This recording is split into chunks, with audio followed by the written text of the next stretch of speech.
We decided to flee the country when my brother got arrested and he got tortured. And so that was the point that my family knew that we have to flee. And if we don't flee, some member of my family is going to lose his or her life. I left my country due to civil war. So when I left, my mum grabbed me, grabbed her children, grabbed all of us, and we all she just had to get the help and the right pathway to get out of the country. I left Syria when I was arrested and then I was released. That was a fine line that made me leave the country. I had to leave my home country due to war. That was in Congo, and my parents decided to flee away from the country.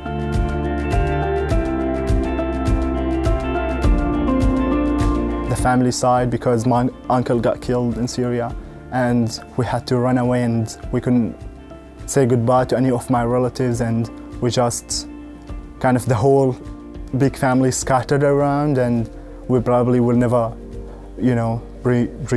reunion again. What I miss the most is my father. I haven't seen my father in 20 years probably now, and I've never met my grandma. So I'm definitely going to go back and see them. The most difficult thing about leaving the country is that you leave everything behind. You leave your memories, what you've built, you leave people, you leave everything, and you come to start basically a new life from zero.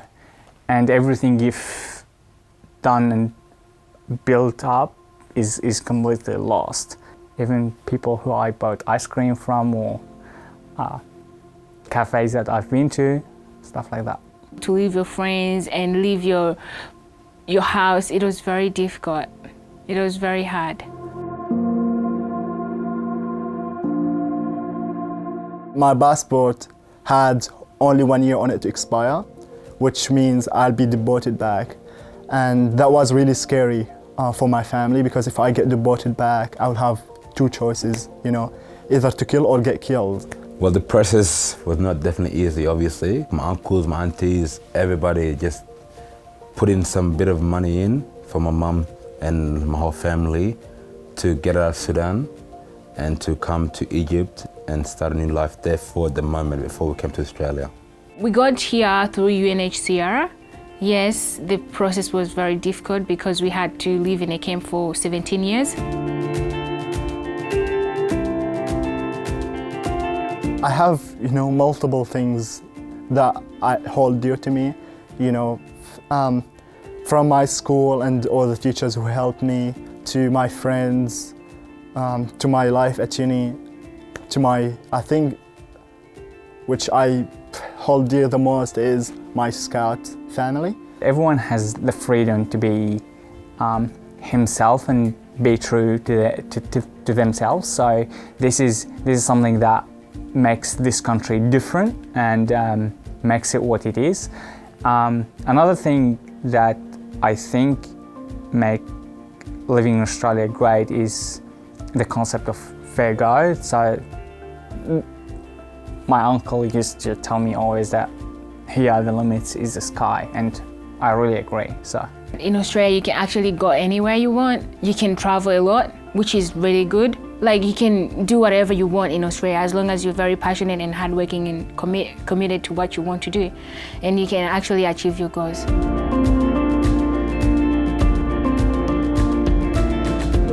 What I found the most difficult to adjust to is the English language, because I didn't really speak English at all when I came. I didn't understand a word. It was really painful.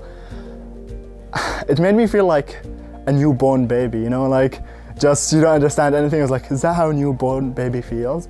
It was difficult for me to express myself and make friends, and I'd always think that everyone thinks that I'm silly because I couldn't speak, and I'm dumb because I couldn't speak. So that was as well, all kind of implication of the same issue.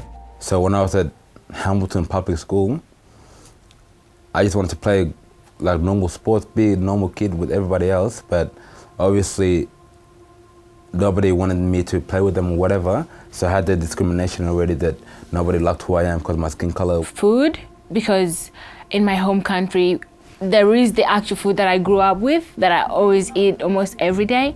And then coming to Australia, I found out that they have lots of different people from different parts of the world, and the food as well is just different. So getting used to the food and getting to like adjust to the life, it was unusual, but the food was so amazing. Now I love it. I did feel really welcome. Everyone was really welcoming us and welcoming my family, and it was really heartwarming for us. Even the nurse, our nurse, when she came in, she was really nice and she made us feel welcome. I never felt I was welcomed here, so like, I'm not mad. I don't judge what is the history has happened in this country, but I'm judging what's happening now. So I don't care if you're white, you're black, you're Asian, wherever you're from.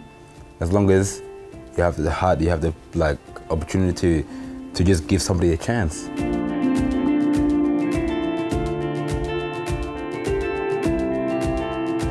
So like, obviously I'm always like, my culture, my religion, the way I look, the way everybody look at me, they're always gonna judge me. So of course I'm always gonna get judged. We're all one people, we all speak the same language, we all like have a purpose. We're all trying to get somewhere in life, you know?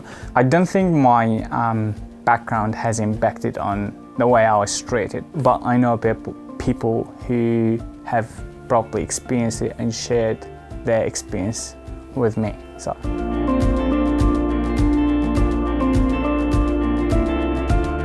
Thankfully, I was able to study and to graduate from my school as the dux of my school, and I'm hoping that in my career choice, by joining the medical school, I would be able to graduate and help people here and give younger people a chance who deserve it just the way that people gave me a chance here. I want to be a youth worker. I want to work with young people. I just stepped to the plate and became a leader, in other words.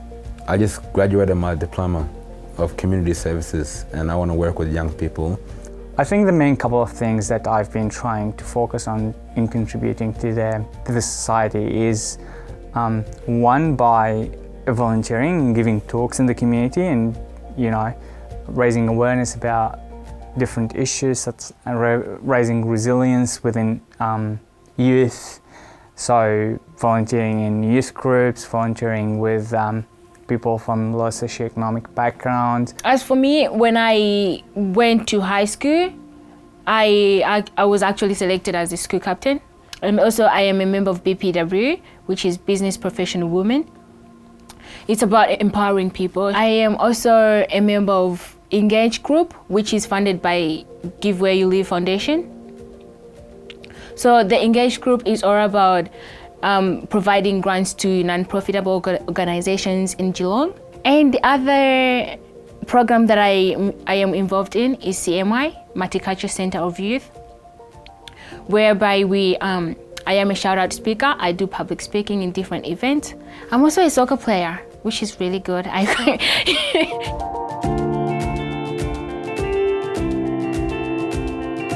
think the most important thing is to actually make them feel comfortable that they can try and speak the way they are. So because you can only learn English by speaking it, and that there's no shame in trying to learn it. Teaching them about the school system. I didn't know how to apply to school. I didn't know what to do, and it took me quite a bit to figure out how the system works and how to apply for jobs and stuff. Let me have a chance to show you who I am. So don't judge anybody. So I think if people in Australia, they are more welcoming, they're more friendly, making friends a lot to new people who are coming to Australia, yeah, it can be really good.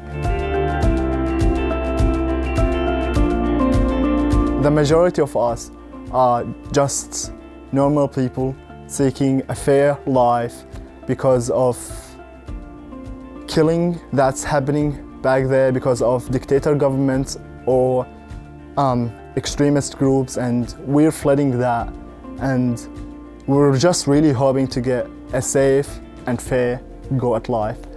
And yeah, I just come back to the Australian value of a fair go, and I'm so grateful and so happy that I was granted a fair go at life by the Australian community, and I hope that many more will be granted that. What I say to everybody is just be yourself, don't judge others, and just have hope, because the future is bright. Keep on making the society engaging and welcoming.